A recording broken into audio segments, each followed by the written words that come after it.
नमस्कार, मैं श्री भारद्वाज।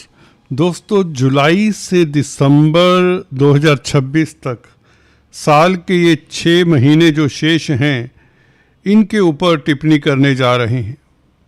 दोस्तों, तकरीबन अभी तक का समय गुरु के हाथ में रहा है।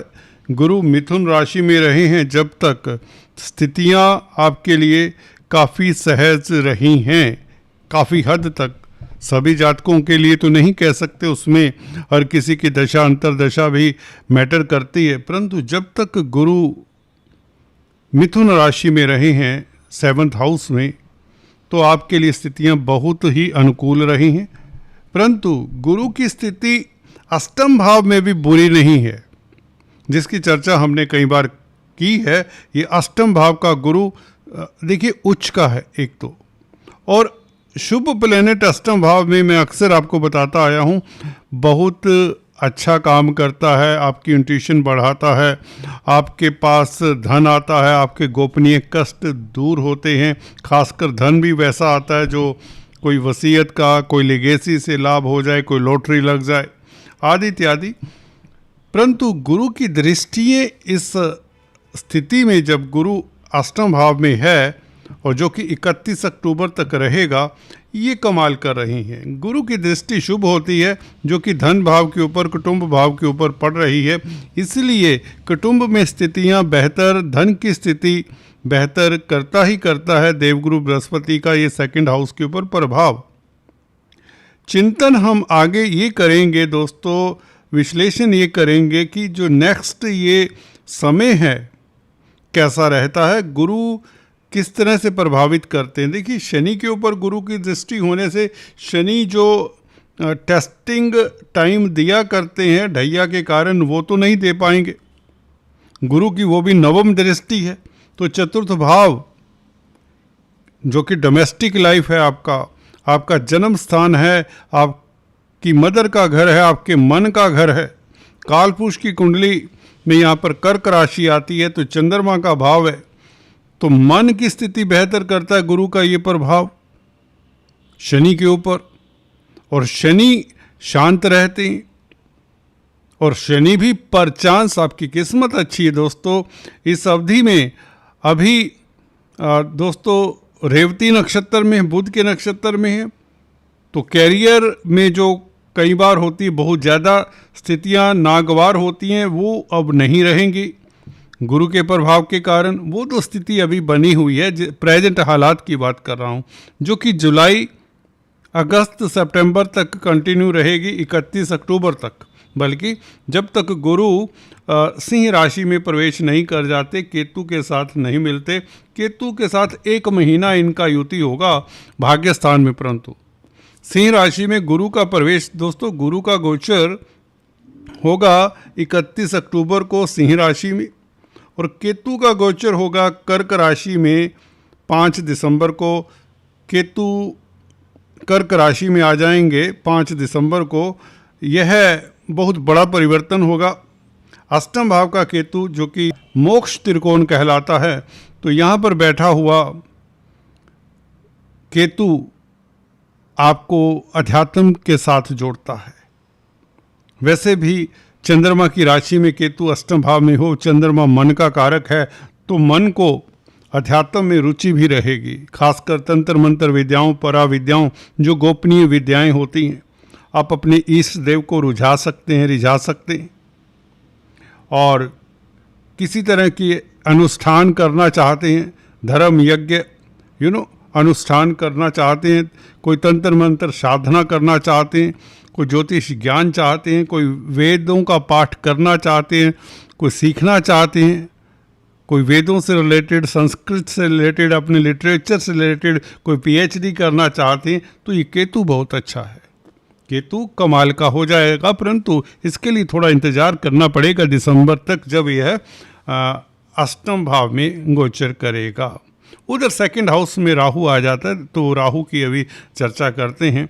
तो शनि दोस्तों रेवती से प्रभावित रहेंगे कुछ समय, और अक्टूबर में जाकर यह फिर अपने नक्षत्र में आ जाएंगे, उत्तरा भाद्रपद नक्षत्र में 9 अक्टूबर को। तो शनि की स्थिति ठीक ठाक रहेगी। हालांकि 26 जुलाई को वक्री हो जाएंगे और 10 दिसंबर तक वक्री रहेंगे, परंतु रहेंगे चतुर्थ भाव में और गुरु से दृष्ट रहेंगे। अच्छी बात इस पहलू की ये है, भले ये वक्री हो जाएं पर गुरु से दृष्ट रहेंगे। That is the mood point कि गुरु आपके लिए इसलिए सप्तम भाव में तो बहुत बेहतर थे, अष्टम भाव में भी बेहतर है, बिकॉज ये शनि को कंट्रोल करते हैं और चतुर्थ भाव को देखते हैं जो कि अपना भाव है गुरु का। सो दैट्स वाई ये गुरु की स्थिति एक तो उच्च का हो जाना लग्नेश का। देखिए अपनी राशि में तो कोई भी ग्रह अच्छा फल देता है, ये तो उच्च का है और चतुर्थ भाव को देखता है जो सुखों को बढ़ाने वाला होगा, खासकर मानसिक सुख बढ़ता है और जमीन जायदाद पेरेंटल प्रॉपर्टी के विवाद में आपको कहीं ना कहीं सफलता मिलती है। अगर किसी तरह का आपका विवाद चल रहा है तो उसमें आपको सफलता मिल जाती है। पब्लिक में प्रतिष्ठा बनी रहती है, बिकॉज फोर्थ हाउस पब्लिक का भी है, मासिस का है, चंद्रमा का भाव है, चंद्रमा मासिस के कारक माने जाते हैं, तो इसलिए ये स्थिति अच्छी है। परंतु गुरु के बारे में ये कहा जाता है, शास्त्र मत है, पराशर ऋषि की बात माने तो कहते हैं कि गुरु जीवा है, स्थान हानि करो जीवा। तो अष्टम भाव का क्या नुकसान कर सकते हैं, देखने की बात ये है। ये शत्रु जो आपके हैं उसका नुकसान करेंगे और खासकर जो गोपनीय आपके कष्ट हैं उसका नुकसान करेंगे। गोपनीयता का भाव है, उच्च का है ना गुरु, अपना नुकसान तो कोई भी ग्रह नहीं करेगा। लग्नेश हैं, लग्नेश उच्च के हों तो अपने आप को परेशान नहीं करेगा।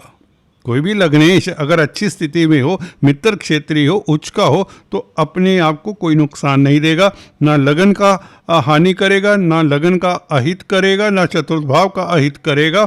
और जहाँ पर गुरु की दृष्टि हो, गुरु की दृष्टि में तो गंगा जल बताया जाता है, विद्वानों का मत है, अमृत बताया जाता है। जैसा भी है हमने ये पाया गुरु की दृष्टि बहुत शुभ होती है। और गुरु की दृष्टि तो 12वें भाव के ऊपर भी 31 अक्टूबर तक रहेगी, जब तक गुरु यहाँ पर है। 12वां भाव तो विदेशों का है। विदेशों में अगर आप सेटल्ड हैं या एमएनसीज में कामकाज करते हैं तो निश्चिंत रहिए, कोई बड़ा फेरबदल करने की आपको ज़रूरत नहीं। हालांकि शनि दिक्कत दे रहे थे, ये कंट्रोल में है। स्थितियाँ जस की तस कैरियर को लेकर बनी रहेंगी, बल्कि काफ़ी लोगों को अपॉर्चुनिटीज़ मिलेंगी, क्योंकि रेवती नक्षत्र में शनि का होना, जो कि 10th हाउस का मालिक है, बुध का नक्षत्र है रेवती नक्षत्र, और बुध 10th हाउस का मालिक है। शनि आपके लिए हितकर ही हैं अक्टूबर तक, जब तक अपने नक्षत्र में नहीं जाते। अपने नक्षत्र में भी शनि धन की स्थिति बेहतर करेगी 9 अक्टूबर से। तो नक्षत्रों तक अगर देखें, मुझे शनि बहुत अच्छे लगते हैं इस स्थिति में, इसलिए प्यारे लगते हैं, इसलिए भले लगते हैं क्योंकि गुरु ने कंट्रोल किया हुआ है, क्योंकि नक्षत्रों का प्रभाव आपके लिए बहुत अच्छा है, और क्योंकि राहु भी शनि की राशि में है। और राहु देखिए क्या है, छाया है।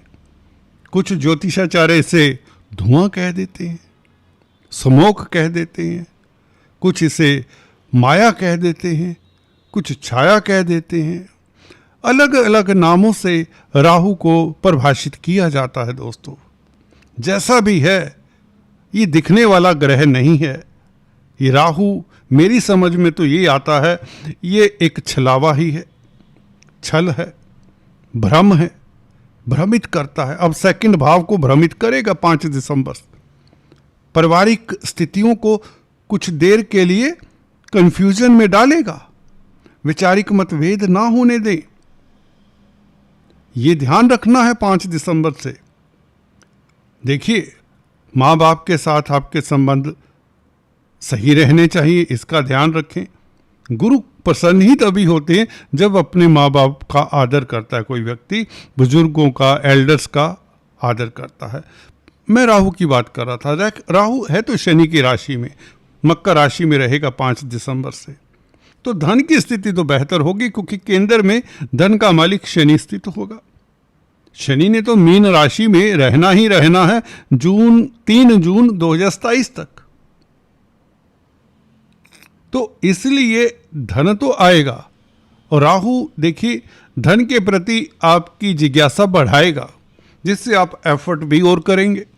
देखिए, जब जिज्ञासा किसी चीज़ की होती है तभी तो आप मेहनत करते हैं। जब आपकी जिज्ञासा होती है कोई अवार्ड मिल जाए, किसी तरह का कोई कोर्स करना है, कोई ट्रेनिंग करनी है, हायर स्टडीज़ करनी है, तभी तो आप मेहनत करेंगे। राहु कुछ इस तरह की स्थिति में भी आपको रखेगा, जो अच्छी बात है, जो कैरियर के लिए अच्छा माना जाएगा, क्योंकि कैरियर के भाव को भी देखेगा राहु नवम दृष्टि से, जो बुध की राशि होगी यहाँ सेकंड हाउस से। तो बुध तो राहु का मित्र है, बुध की राशि में तो राहु उच्च के होते हैं। चलिए, ये गणना बहुत गहरी हो जाएगी। कुल मिलाकर राहु का इतना है, राहु आपको दूसरों को हिप्नोटाइज करने की शक्ति भी देता है। आपको ये बात बता दूं, शायद ये अष्टम भाव में केतु का भी प्रभाव जाने। केतु आपको दूसरों के दिल की बातें जानने में मददगार होता है। इंट्यूशन पावर बढ़ जाती है। अष्टम भाव में जिनका केतु होता है तो बहुत अच्छे एस्ट्रोलॉजर होते हैं। जी हाँ दोस्तों, साइकोलॉजिस्ट होते हैं। राहु भी कहीं ना कहीं हिप्नोटिस्ट बना देता है आपको। आप अपनी बातों से ही लोगों को मैस्मराइज करने में सक्षम होंगे। अगर आप स्पीच से, वाणी से संबंधित कामकाज कर रहे हैं, कोई व्यापारी हैं, कोई काउंसलर कंसल्टेंट है, तो राहु यहाँ पर मददगार होगा। हाँ, धन की स्थिति के लिए आपको यत्न प्रयत्न जो अभी तक करने पड़े हैं, ये अच्छी बात है कि उतने नहीं करने पड़ेंगे। ये शॉर्टकट से भी धन देता है, ये अचानक से भी धन देता है। अकस्मात वर्ड भूलना नहीं है। एक्समार्ट वर्ड जो है, शब्द है ये जो अचानक, ये राहु के साथ ही जोड़कर देखा जाता है। और धन भाव में बैठा हो राहु तो अचानक से विंडफॉल, धन की बरसात वाली स्थिति होती है। ये मैं नहीं कहता, ये राहु कहता है, ये धन आएगा। और इधर अगर गुरु की चर्चा करें, भाग्य स्थान में गुरु का जाना, देखिए लब्बो लुबाब इस चर्चा का ये है कि गुरु ने आपको आशीर्वाद बहुत जल्दी देने की तैयारी कर ली है। 31 अक्टूबर से सिंह राशि में भाग्य स्थान में चले जाना है। गुरु के भाग्य स्थान में जाते ही आप भाग्यशाली, लग्नेश राशिपति भाग्य स्थान में तो आप भाग्यशाली। और फिर गुरु की 9th दृष्टि कहाँ पर होगी? देखने की बात यह है, सोचने की बात यह है कि गुरु की 9वीं दृष्टि पंचम भाव के ऊपर होगी, तो स्पेकुलेशन का भाव है पंचम भाव। मैंने बताया जहां पर गुरु की 9वीं दृष्टि पड़ती है, बस उस भाव को पकड़ लें, उस भाव से आपको नुकसान नहीं होगा। जैसे कि अभी चतुर्थ भाव जमीन जायदाद प्रॉपर्टी, पेरेंटल प्रॉपर्टी का, इससे नुकसान तो नहीं होगा। अब पंचम भाव के ऊपर 9वीं दृष्टि रहेगी 31 अक्टूबर से, जब गुरु सिंह राशि में चले जाएंगे, तो ये कमाल की स्थिति है। स्पेकुलेशन, शेयर मार्केट से लाभ, बच्चों से कोई आपको सुखद समाचार मिले, कोई बड़ा डिसीजन लेंगे आपका, वो डिसीजन बहुत बेहतर होगा। जिंदगी भर का एक ऐसा डिसीजन ले जाएंगे जो आपका भाग्य बढ़ाएगा। जो आप सोच रहे हैं काफ़ी सालों से, महीनों से, कि मैंने ये बिजनेस करना है, मैंने फलां जगह पर जाना है, मैंने तीर्थ करना है, मैंने घर का परिवर्तन करना है, मैंने शहर का परिवर्तन करना, मैंने नौकरी का परिवर्तन करना, मैंने ऑपरेशन करवाना है, मैंने बच्चों की शादी करनी है, मैंने अपनी शादी करनी है। अगर आप शादीशुदा होते हुए भी अकेले हैं, सीनियर सिटीजन हो चुके हैं, तो एक लाइफ पार्टनर तो कई बार आपको भी चाहिए होगा। अगर आपकी स्थिति ऐसी है तो पंचम भाव तो रोमांस का भी होता है। इस नाते कह रहा हूँ कि रोमांटिक भी रहेंगे इस अवधि में, रोमांस में सफलता भी मिलेगी, बच्चों का सुख मिलेगा। गर्भवती महिलाओं के लिए स्थितियाँ अति उत्तम। धन की स्थिति बेहतर, पूर्व पुण्य आपके साथ देंगे। Past karmas will support you. ये जो स्थिति होती है ये ऐसे नहीं बन जाती, ये ऊपर वाले ने आपके लिए व्यू रचना रची है कि गुरु की राशि है, और गुरु की राशि वालों के लिए कुछ ना कुछ तो देना ही होगा। ये शनि क्योंकि गुरु की राशि में है, लास्ट साइन है, ये मीन राशि में है, और ये मीन राशि का मालिक गुरु ही है। तो इसलिए गुरु के ऊपर कृपा हो रही है, या गुरु के जरिए आपके ऊपर कृपा हो रही है। ब्रह्म अस्त्र का कार्य करेगा देवगुरु बृहस्पति का गोचर भाग्य स्थान में। जहाँ भी जाएंगे, जिस काम में भी हाथ डालेंगे, जो भी करना चाहेंगे, आपको तरक्की मिलती जाएगी। 31 अक्टूबर के पश्चात कोई किंतु कोई परंतु नहीं। जैसे कि सप्तम भाव में मिथुन राशि में गुरु ने आपको काफ़ी कुछ दिया होगा, काफ़ी लोगों को फीडबैक भी मिलता है, किसी को रोज़गार मिला है, किसी की शादी हुई है, किसी का घर बना है। अभी भी स्थितियां बेहतर हैं 31 अक्टूबर तक। इसे नेगेटिव मत जान लें, इस गोचर को हल्के में मत ले लें, क्योंकि अभी शनि को कंट्रोल किया हुआ है, ढैया ही नहीं है। जब प्रैक्टिकली ढैया is not existing, let me put it that way. तो गुरु का प्रभाव भाग्य स्थान के ऊपर आपकी लॉटरी तक लग सकती है।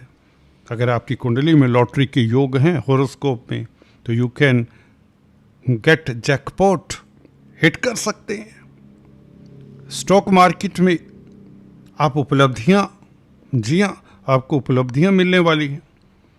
बच्चों का सुख मिलने वाला है, संतान को लेकर आप तृप्त रहेंगे, संतुष्ट रहेंगे। लव लाइफ को लेकर भी आपको एक संतुष्टि मिलेगी।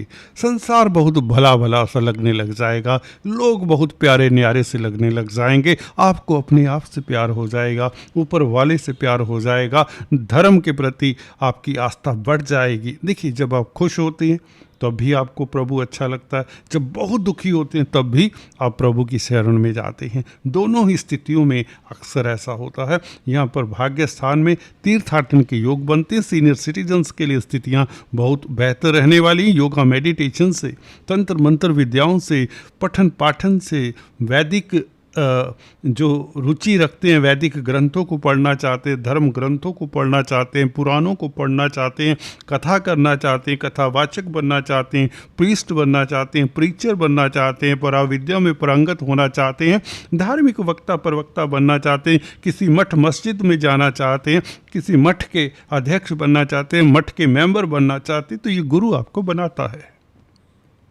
गुरु की कृपा आपके ऊपर लाजवाब है। ओम गुरुवे नमः। आज इतना ही दोस्तों, गुरु की अनुकंपा आपके ऊपर बनी रहे, यही मेरी आपसे, ऊपर वाले से आज इतना ही। Thank you so much.